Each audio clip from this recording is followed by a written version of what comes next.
emesizlerine bağlar. Otura koyacağız. Bugün biz sizlerle Ғаламтор және желілер бөлімін бастаймыз. Желілер бөлімін қайталаймыз. Үйге сол бөлімдегі тізім бағдарлары барлық ережелерді қайталап келуге берілген. Бүгінгі біздің сабағымыздың ұраны біріміз, бәріміз үшін, бәріміз біріміз үшін. Жақсы балалар. Ендеше өздері көріп отырғандай, есімше дегеніміз не? Кім айтады? Вот, бастаймыз. Есімше екі түрлі мәнде, екі түрлі қызметте жұмсалатын етістіктің жинағы. Жинақтары ған, ен, қан, кен, ар, ер, рысы, атын, етін, мақ, бет, бақ, бет, бақ. Жақсы, тағы да есімшенің жинағын кім айтам дейді? Бұлдардан айтатындар бар ма? Айтамын. Ған, ген, қан, кен, ар, ер, рысы, атын, етін, мақбек, бақбек, бақбек. Жақсы, тамаша. Көсемшені айталады балалар. Ал, Асылжан. Есімше сияқты екі түрлі мәнде, екі түрлі қызметте жұмсалатын лексикой. Көсемше жүктердің нақты іс-қимылды білдіреді. Жұрнақтары А, Е, И, Б, Ғалы, Гелі, Қалы, Келі. Жақсы, тамаша отыра қойыңдар. Балалар енді біз сендермен тағы да кім айтам дейді? Көсемшені. Ал, Әкежан айтамыз. Көсемшенің жинақтары А, Е, И, Б, Ғалы, Гелі, Қалы, Келі. Жақсы отыра қой. Тағы да біз сендермен етістіктің түйір етістік туралы айтамыз. Сәл ақыл. Етістік дегеніміз етістікке жағылатын у жинағы. Жақсы отыра қой. Енді біз сендермен етістіктің шақтары өтейік. Ал кәдеке, аяуы сөйле ғой. Шақтар туралы. Етістіктің шақтары үшке бөлінеді. Осы шақ, келер шақ, өткен шақ. Осы шақ мағынасына қарай екіге бөлінеді. Нақ осы шақ, ауыспалы осы шақ. Нақ осы шақтың жұрнақтары жатыр, отыр, тұр. Ал ауыспалы осы шақ, тоғал көсемшенің жұрнағын жасайды. Тағы да шақтар қалып кетті ғой. Тағы да кім ота. Келер шақ үшке бөлінеді. Болжамды келер шақ, мақсатты келер шақ, ауыспалы келер шақ. Болжамды келер шақ. Келер шақтың жұрнағы болжам. Болжам айтамыз. Не істеріміз? Айтамыз. А, Е, мақсатты келер шақ, мақ, мек, бақ, бет, ауыспалы келер шақ, А, Е. Жақсы, болжамды келер шаққа мысал келтіре аласың ба? Болжамды келер шақ. Барар. Дұрыс. Ертең Жанерке мектепке барар. Жақсы отырады. Тағы да шақты қайталай айтады. Өткен шақ мағынасына екіге бөлінеді. Жедел өткен шақ және бұрын өткен шақ. Жедел өткен шақтың жұрнақтары Д, Т, Т, ал бұрын өткен шақтың жұрнақтары Ан-ген, Қан-кен. Жақсы, мысал келтіре аласың ба? Жедел өткен шақ. Жазғия магазинге барды. Хан болып кетті бала? Жоқ, жазға. Жоқ, қан-ген. Жедел өткен шақ. Барды, Д-ді Т-ті деп айтқан ғой. Жақсы балалар. Енді бізде не қалып кетті бізде? Есімше, көсемше, түйір етістікті айттық, шақтарды айттық, енді бізде рай категориясы бар, Қанеке әлі ма? Есіктің райлары төртке бөлінеді. Шартты, ашық, сосын бұйрықты, қалалы. Жақсы отыра қойыңдар балалар. Енді міне жалпы бүгінгі біздің мақсаты осы етістік, есімше, көсемше, тұйық етістіктер түрлерді тілдердің барысында қолдану, мәтін үзінділерді тыңдай отырып, оқиғаның дамуы мен аяқталуын болжау. Ендеше ең алғашқы біздің Facebook желісіндегі бірінші тапсырмамызды орындайық. Қазір сендерге мәтін сөйлемді, мәтінді екі сөйлеммен бөліп оқимыз. Кем бастай ғой. Қазақстандағы 7 миллионға жуық адам әлеуметтік желілерді күнделікті пайдаланады екен. Елімізге алғашқы әлеуметтік желілер келе бастаған сәтте менің әлемім мой мил әлеуметтік желісі, кейін 2011 жылдан бастап ВКонтакте желісі танымалдылыққа ие болды. Ал қазіргі уақытта Инстаграм желісінің қолданушылары артып отыр. 2016 жылда мәліметтері бойынша ВКонтакте желісінде 1.945.000 қазақстандық тіркелген екен.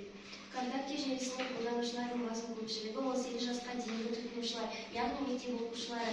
Қазақстанда сұранысқа ие келесі әлеуметтік желі Инстаграм парақшалары. Әкежан, Сервисті 1.336.000 Қазақстанда қолданады. Бұл желі әсіресе әйел адамдардың арасында аса танымал. Instagram аккаунттарының 71,19% әйелдердің үлесіне тиесілі, ал қалған 28,1% ер адамдар құрайды. Қазақстандағы келесі сұранысы жоғары желі оқуға қандай сұрақ беріп тұр? қай әлеуметтік желі еліміздегі ең алғашқы танымалдыққа ие болды? Алима? Жақсы, тамаша. Фейсбукты кім көп қолданады? Жоқ.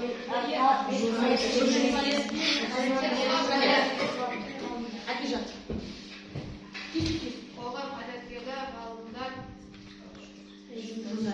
саясаткерлер, иә, жақсы. Әйелдер арасында аса танымал желі? Келесі. ВКонтакте желісінің қолданушыларының басым көпшілігі кімдер? 18 жасқа дейінгі балалар. Мектеп оқушылары. Жақсы отыра ғой. Инстаграмда неше миллион қазақстандық қолданады дейді. Жәнбек? Кесіз отыра. Инстаграмда 1.336.000. Жақсы отыра ғой.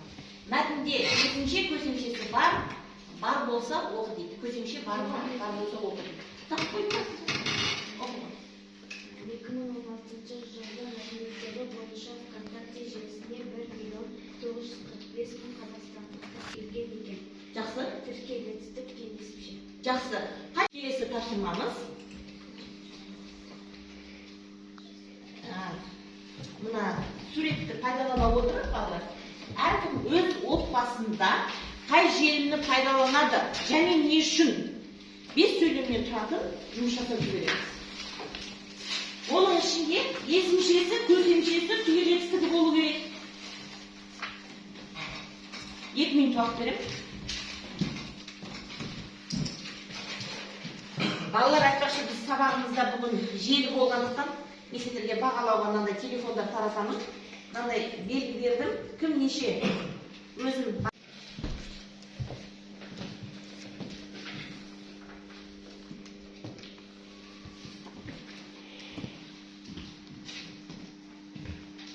бүгінгі күнді жазып, жасап жұмысымызды бастайық.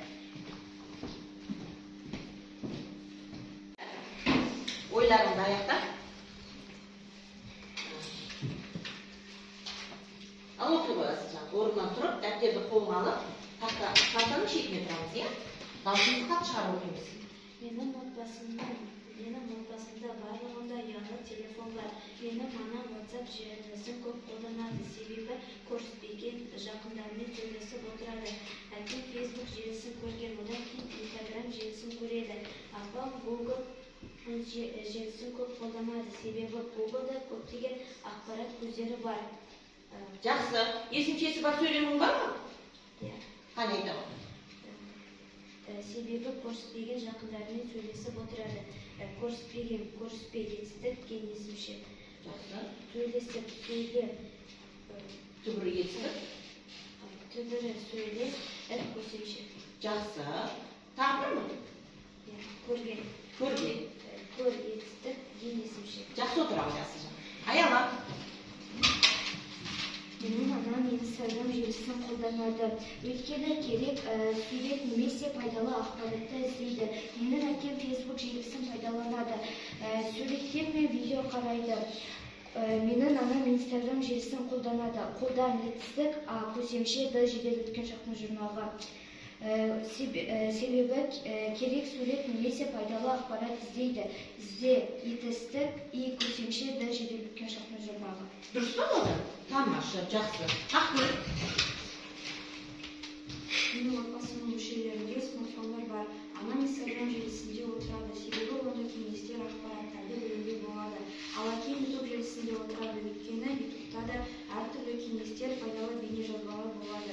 Біз осы әлеуметтік желі арқылы көптеген пайдалы заттарды, шұғыл заттарды біліп отырамыз. Отырады, етістік, көсемше д жел өткен шақтың жұрнағы. Білуге бір етістік, түйір етістік, бар септік. Болады, бұл етістік, көсемше д жел өткен шақтың жұрнағы. bir yetістік іп көсемше. Жақсы көсемшенің жұрнағы. Жақсы. Жәнібек, сен не жүрсің? Оқы. Біз отбасымызбен бауырымызға жаңа смартфон алғалы отырмыз. Есімшесі, көсемшесі бар сөйлеуің бар ма? Ал етістік ғалы көсемше. Ал ғалы, дұрыс. Ал түбір етістік, ғалы есімшесі. Дұрыс, аяла. Біз үйде бәріміз смартфон ұстаймыз. Менің әкем бос уақытында YouTube желісін қолданады. Ағам анама жаңа телефон алып бермек. Ұста етістік, көсемше, мыс жіктік жалғауы. Қолдан етістік, а көсемше, д жедел өткен шақтың жұрнағы. Бермек, бер етістік, мек есімше. Жақсы отыра ғой. Ағзам бар ма сенде сөйлейін? Оқы. Біздің үйде барлығы смартфон ұстайды. Мен YouTube желісінде қажетті видеоларды көремін. Ұста етістік, и көсемше, көр етістік, е көсемше. Жақсы. Көсемшенің жұрнақтарын айтып жүрші?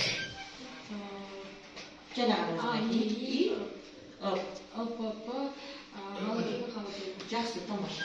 13-ші беттегі мәтінді тізбектей оқымаймыз, іштей оқимыз да, бірінші сөйлемді тақтаға жазып, морфологиялық талдау жаса. Кітапта берген тапсырма солай балалар. Бірінші сөйлемді оқышайын ма? Мемлекеттік қолдаумен ашылған порталдарға костюм, кезет, бейнерс, кезет сайттар жатқызамыз. Жақсы. Кім тақта қалғанымыз мәтінді оқимыз, оқып шығамыз. Кім тақтаға осы сөйлемге морфологиялық талдау жасаймын дейді. Тақтаға кім шығар екен? Кім шығар екен? Бұл мәтін Қазақстанда шыққан не? сайттар. Қазақстанда шыққан? негізгі Жақсы. тің іліксетті Ал күрделі болса қандай зат есім болу керек еді ол? Қалай жасалады? зат Күрделі болса? Біріккен сөз, қос сөз, тіркес сөз және қысқарған сөз, сөйлеп тұрамыз. қолда етістік у тұйық етістік Тұйық етістің жұрнағы дұрыс. ы тәуелдік жалғаудың үшінші мен көмектесеттік Қаптап сөйлейміз. аш етістік ашыл күрделі Жоқ, күрделі етістік емес. Аш деген етістіктен, ашыл деген ырықсыз етістің жұрнағы, ыл. Ырықсыз етістің жұрнағы, үшбұрышлауы жоқты, одан. ған есімше Ған есімше дұрыс. портал зат есім Негізгі туынды, дара. негізгі дара Директі ма, дирексіз бі? Портал. директі Директі. дар топтық жалғау Дұрыс. ға бар сеттік Көбінесе қазіргі және сендер TikTok желісі туралы айтпай жатырсыңдар, Біз көбіне оқушылар жасыратынымыз жоқ, сол TikTok желісінде көп отырып, уақытымызды кетіреміз. Уақытты тиімді пайдалану үшін, біздің мәдениетіміз көтерілу үшін, рухани бай болу үшін, біз не істеуіміз керек? Кітап оқуымыз керек, кітап оқуды біз қазір көбіне жасамаймыз. Енді сол бір кішкентай уақытымызды қазір мен сендерге ұлан газетін таратамын әрқайсыларына. Кез келген жерінен сендер есімшесі, көсемшесі, тұйық етістігі бар сөйлемді тауып, дәптеріңізге жазып, соны талдаймыз екен. Кез келген бір мақаланы оқимыз екен,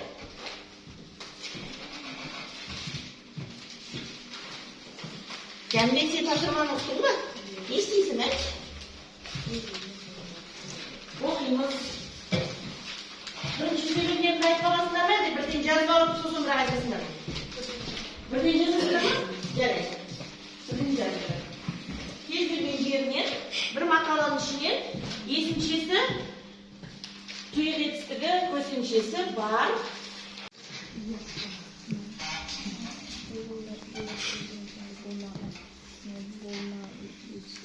жүгіру жетістік, ма болмыс жетістіктің жұрнағы ғаным есімше. Дұрыс жазамыз. Қалдар. Жақсы. Бәрінен дұрыстау. Болды ма сен? Қалғанымыз ақырында баяғыдай берейік, Асылжанды тыңдайық. Дәптерге не жаздым, соны оқыз. Журналда, газетті оқымаймыз. Оқи ғой. Тұра, Асылжанда тақтадан шығып. Қолдау көрсету маңызды. Қолдау жетістік, ол жетістіктің жұрнағы. Көрсет жетістік, ол жетістіктің жұрнағы. Кездесуге келген жас аналар өз сауалдарын қойды. Келген жетістік кеңесуші. Жақсы, фонетикалық талдау жазып жүр. Отыр, аяқта. Кім фонетикалық талдаудың түрін көрсем дейді балдар? Жақсы таптың, жақсы дәлелдедің, есімше, көсемше, түйгетістік таптың. Енді фонетикалық талдау жүрсеміз, Алима, оқиды. Арықтауға арналған жаттығулардан бөлек күнделікті жүгіруде де ұмытпаңыз. Арналған арнау етістік ғаным есімше жүгіруді жүгір етістік бұл етістік. Бұнда жігерекке жақын жұрнағы. Жақсы. Фонетикалық талдау бөлек м дауыссыз, ұян, ö дауысты қысқа. Кешкі тақтаға жазалым.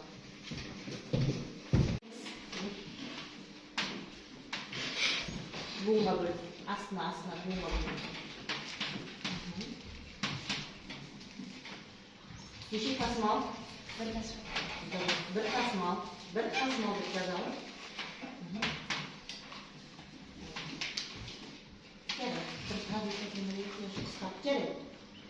Енді буынның түрлерін ажырат. Екі буын. Буынның түрін ажырата ғой. Б ашық, үстіне жүз. Ашық буын, лек. Дұрыс, кім айтып отыр? Астына жазалым. Бүкіл әріптерді жазып шығып, бүкіл әріптерді сөйлетеміз. Енді талдаймыз. Сендер қатесі кетіп қалмасын, қарап отырыңдар. Б дауыссыз. Әдемі жазамыз, асықпа. Дауыссыз. Дауыссыз, иә. Арасын, үтір арқызымызге. Жақсы, Дауысты. Дауыстылар қандай классқа бөлінеді? Тілдің қатысына қарай? Тілдің қатысына қарай. Жақтың қатысына қарай. Жақсы. Ал дауыссыз дауыстар? Қатаң, иә? Жақсы. Алиман қарап отырамыз. Жіңішке ма, жуан ба? А, жуан. Жіңішке.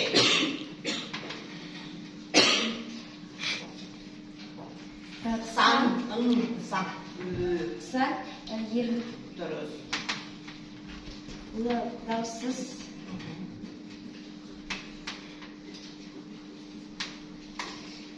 Және үнді. Дауысты.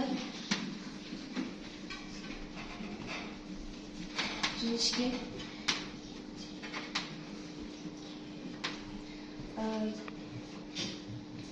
Сан.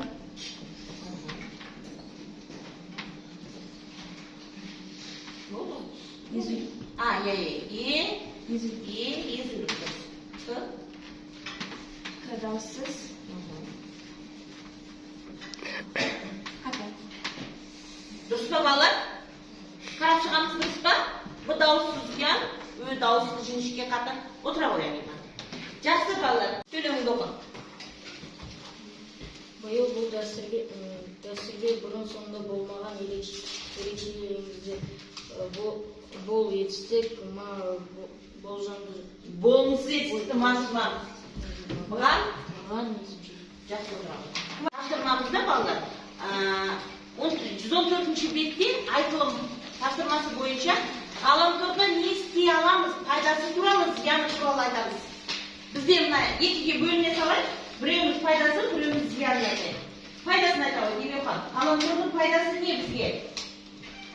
Бір сөйлемнен айтамыз. Біз интернет желісінен ақпараттар аламыз. Сен өз басың, қандай ақпарат аласың? Мәліметтер. Мәліметтер аласың. Жақсы, Асылжан. Пайдасы?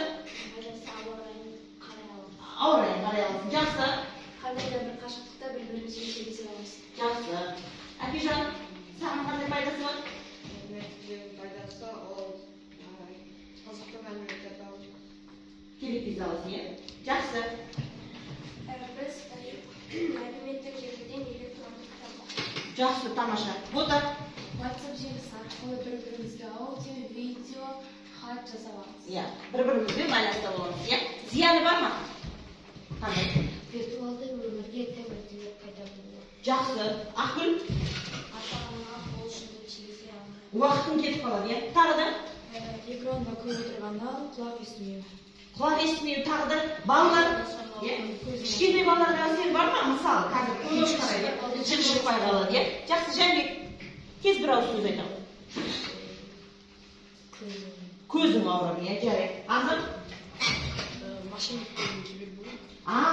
Иә, дұрыс айтады, иә? Кейбір адамдар әлгі сол сот телефон арқылы сендерді бір жаман жолдарға, Құдай сақтасын, жаман жолдарға ақылсыз жауап берді ме? Жақсы, иә? Ал ендеше балалар, міне әлеуметтік желінде өз орны бар, иә? Мысалы, өркениетті елдерде, мысалы үшін балаларды пайдалануына азақ уақыт беріп, көбіне еңбекке, отбасына көмектесуге, әке-шешеге көмектесуге уақытты жібереді екен. Ал енді сендер қазір мына бір тапсырманы орындап жүргенде, сендерге берілген сөздерден есімше, көсемше, түйір етістікті тауып орын-орнына қоямыз. Демеуға бастайық. Көсемшені табасың? Жоқ, қайсысын табасың? Демеу басың.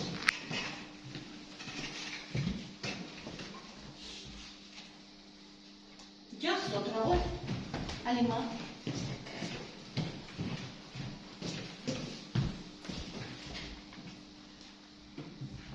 Болжалды есікті жағында тұр. Жақсы отыра ғой.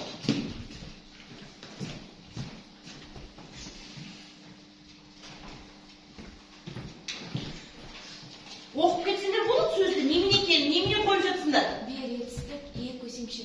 Дұрыс. Тұр, түбірі етістік, түйір етістік деп айтсайшы. Иә, отыра ғой. Жақсы. Үндемей түндемей қойып жатқан ғой. Кел. Әкежім, асықпа. Асықпай тауып. Жақсы. Оқу етістік, оқу. Оқу, иә? Жақсы. Жақсы отыра ғой. Кел ау. Кім кезегі? Ақгүл.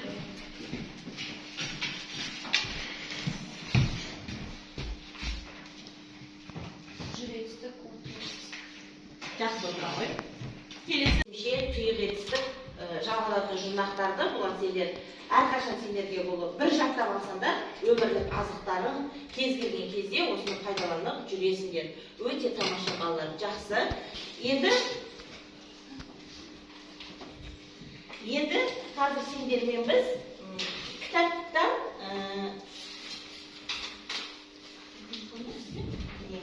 жақсы онда. Балалар өздерің, және мен сендермен кеше қарап отырсам, Қалбатау тынысының өзінде де 26 қаңтарда өз тілшіміз әлеуметтік желінің әлемі мен әлемі деген мақала шығарған екен. Енді бір-екі сөйлемін оқып берейін сендерге. Бұның пайдасы мен зиянын және өздерің айтып жатырсыңдар, иә балалар?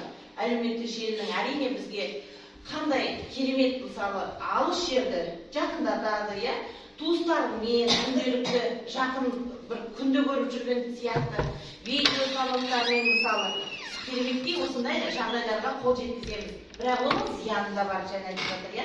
Әр нәрсені өз орныменен пайдалану керек екен. Әлеуметтік желілердің дейді айқындаушы өрге ерекшеліктерінің бірі бүкіл жер шарындағы адамдарды байланыстырады дейді. Рас па? Бүкіл ол мысалы үшін кейбір, мысалы мына жерде жазылған, мысалы мектептерде болып жатқан жаңалықтарды бөлісіп отырады. Және ол тез тарайды, иә? Әлеуметтік желіге шығарылған нәрсе лезде тарап кетеді екен. Бүгінде әлеуметтік медиа платформаларында жаңалықтар кірпік қаққанша тез тарайды. Ақпарат алмасудың орталық немене көзінде көрмей жатыр. Мына тез тарайтын жағын мен сендерге айтқым келіп тұр, иә? Енді өздерің үйде де болмасын, жалпы осы әлеуметтік желілердің пайдасы менен зиянын енді сендер жете оқисыңдар. Осыны өздерің де жақсы менен жаманды айырып, бүгінгі сабақтан да өздерің ой түйдіңдерді деп ойлаймын. Енді сендердің бағана сабақтарыңа үйге тапсырма беріп алайын. Үйгө тапсырма кабыл. Үйгө тапсырма әлеуметтік желілер және қауіпсіздік тақырыбында есте жазып келесіңдер. Ол эссеге қойылатын талаптар тақырыптан ауытқымау, қауіпсіздік деген сөзді мен сіздерге әтеге басын қайтып тұрмын. Ой жүйелі сақталуы тиіс, ғаламтордың зияны нақты дәлелдермен берілуі керек, орфографиялық нормалар қатаң сақталуы керек, өзіндік қорытындыларды жасайсыңдар.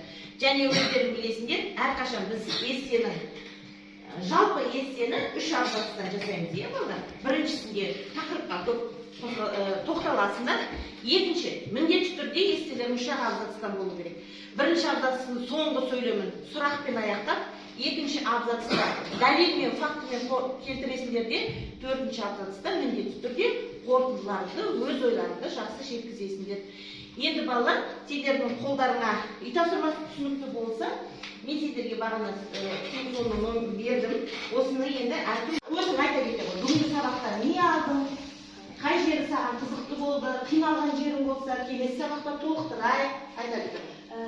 Бүгінгі сабақта маған қызықты тапсырма ол газеттерден, олар газетінен есімше көсемшелерді табу және фонетикалық таңдау жасау.